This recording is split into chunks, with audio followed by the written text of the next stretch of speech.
run out of fire LPG gas, and they need to use biomass to continue cooking. So you're most welcome. This is now the cooking area. As you can see, all our fire is on the other side of the steam generator. And in this kitchen, we don't use any fire on the steam technology. All we are using here is the steam.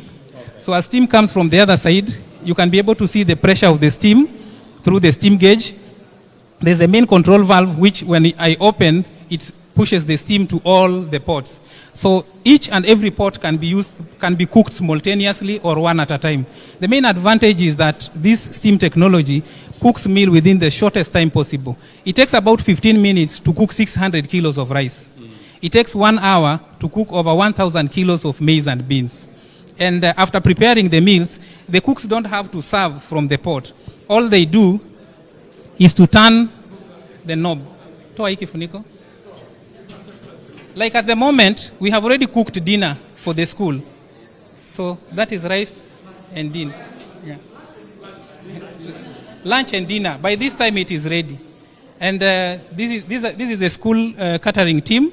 And this can be a government carbon project. And I would like to introduce my colleague to be able to explain to you. He's a carbon expert to explain to you how this works. Thank you, Excellency. My name is Brian Nyangena from Vast Carbon, and I'm a partner supporting NACONEC in running this project with the carbon angle.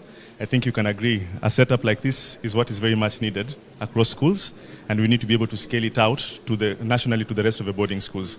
And we need to do so in a manner that will not strain the budget of the country, give us the right fiscal headspace to support other projects in the country. And how we're looking at doing that is because of the savings in terms of the move from firewood towards LPG or electricity, there's savings that makes it eligible for carbon credits. And just to give you a bit of numbers for the school, for instance, Garissa school has around 2,000 students in population. That will give you around 1,300 credits. And to give you the numbers, annually, the school will be able to get around 6 million Kenya shillings for the next 15 years. You put it at a national scale, for 5,000 boarding schools, that gives you around 14 billion that you'll be making every year for 15 years. 10 million, yes, to support, even in primary schools, to support the running of these projects. Our idea around it is, given the savings, we need to be able to create a global roadmap. This will be the first project globally that is doing a transition with the carbon component.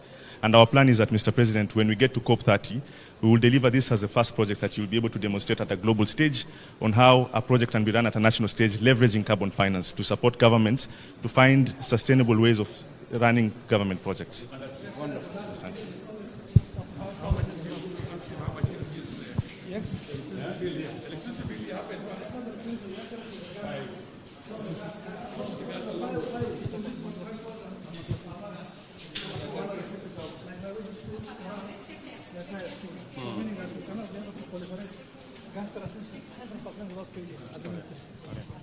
Your Excellency, we have the cylinders of the gas.